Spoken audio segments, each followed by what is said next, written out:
ব্যাগটা তুইও বানাইছিস? ব্যাগ আমার আছে আজ আছে আছে তোমার দাও আমার নিয়ে কিন্তু বেকার কিছু নাই বুঝুন তারা কি বলেছে না শাড়ি খেলা তো শাড়ি খেলা তো ওঠে আছে তোমরা শাড়ি আমি কেমন নিতে পারি কোন জানি হ্যাঁ আশীর্বাদের ব্যাগটা দিয়েছে কি জিনিস আছে না আছে বলা দিয়ে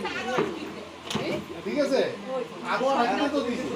কিন্তু মান নিয়ম আছে আলাদা আর তোর এই যে আমাদের সঙ্গে সঙ্গে করা শাড়ি কেমন কসমেটিকের জিনিস পরে দিয়েছে শাড়ি